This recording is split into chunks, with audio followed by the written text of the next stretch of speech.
ಮಲೆನಾಡು ಭಾಗಗಳಲ್ಲಿ ಮಾತ್ರ ಸೀಮಿತವಾಗಿದ್ದ ಏಲಕ್ಕಿ ಇದೀಗ ಬರದ ನಾಡು ಎಂದು ಖ್ಯಾತಿ ಪಡೆದಿರುವ ಕೊಪ್ಪಳ ಜಿಲ್ಲೆಯಲ್ಲಿ ಬೆಳೆಯುವ ಮೂಲಕ ರೈತ ಶ್ರೀನಿವಾಸ ಜಾಲಿಹಾಳ ಮಾದರಿಯಾಗಿದ್ದಾರೆ. ಕೊಪ್ಪಳ ಜಿಲ್ಲೆ ಯಲಬುರ್ಗಾ ತಾಲೂಕಿನ ನಿಲೋಗಲ್ಲ ಗ್ರಾಮದ ರೈತ ಶ್ರೀನಿವಾಸ ಜಾಲಿಹಾಳ ಕೇಸರಿ ಮಾವು ಬೆಳೆಯೊಂದಿಗೆ ಮಿಶ್ರ ಬೆಳೆಯಾಗಿ ಏಲಕ್ಕಿ ಸಸಿಗಳನ್ನು ನೆಟ್ಟಿದ್ದು ಇದೀಗ ಹೂವು ಬಿಡುತ್ತಿದ್ದು ಈ ಭಾಗದ ರೈತರಲ್ಲಿ ಆಶಾಭಾವನೆ ಮೂಡಿಸಿದೆ. ಕೃಷಿಯಿಂದ ಯುವಕರು ವಿಮುಖರಾಗುತ್ತಿರುವ ಈ ಸಂದರ್ಭದಲ್ಲಿ ಕೊಪ್ಪಳ ಜಿಲ್ಲೆಯ ರೈತರು ಮಿಯಾಜಾಕಿ ಹಾಗೂ ಕೇಸರಿ ಮಾವಿನೊಂದಿಗೆ ಏಲಕ್ಕಿ ಬೆಳೆದು ಉತ್ತಮ ಲಾಭ ಗಳಿಸುತ್ತಿದ್ದಾರೆ.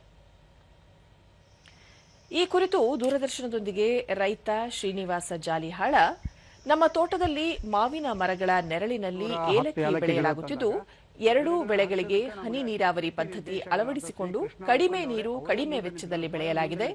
ಏಲಕ್ಕಿ ಗಿಡಗಳಲ್ಲಿ ಇದೀಗ ಹೂವು ಬಿಡುತ್ತಿದ್ದು ಉತ್ತಮ ಫಸಲಿನ ನಿರೀಕ್ಷೆ ಇದೆ ಎಂದರು.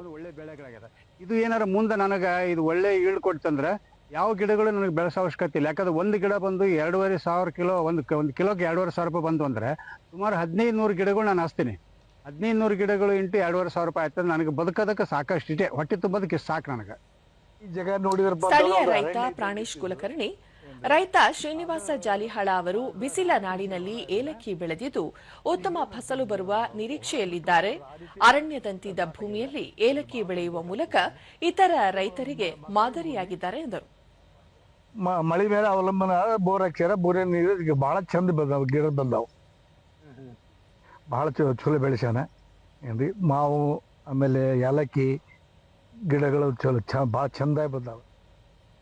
ಕೊಪ್ಪಳ ಜಿಲ್ಲೆ ತೋಟಗಾರಿಕಾ ಇಲಾಖೆಯ ಜಂಟಿ ನಿರ್ದೇಶಕ ಕೃಷ್ಣ ಉಕುಂದ, ಈ ಹಿಂದೆ ರೈತರು ಮಾವು, ದ್ರಾಕ್ಷಿ ಸೇರಿದಂತೆ ವಿವಿಧ ಹಣ್ಣುಗಳನ್ನು ಬೆಳೆಯುತ್ತಿದ್ದರು. ಇದೀಗ ಹೊಸ ಪ್ರಯೋಗದಂತೆ ಮಲೆನಾಡಿನಲ್ಲಿ ಮಾತ್ರ ಬೆಳೆಯುವ ಏಲಕ್ಕಿಯನ್ನು ಈ ಭಾಗದಲ್ಲಿಯೂ ಬೆಳೆಯಲು ಆರಂಭಿಸಿದ್ದು ಇತರ ರೈತರಿಗೆ ಮಾದರಿಯಾಗಿದೆ ಎಂದರು. ಅವರಿಗೆ ಒಂದು ಉಪ ಉತ್ಪನ್ನ ಆಗ್ತದೆ. ಈ ಮಾವು ಒಂದು ಸೀಸನ್ ಬರುತ್ತೆ, ಏಲಕ್ಕಿ ಒಂದು ಸೀಸನ್ ಇರುತ್ತೆ. ಈ ಪ್ರಯತ್ನವನ್ನ ಬೇರೆ ರೈತರು ಸಹ ಮಾಡ್ಬೋದು ಅಂತ ನಾನು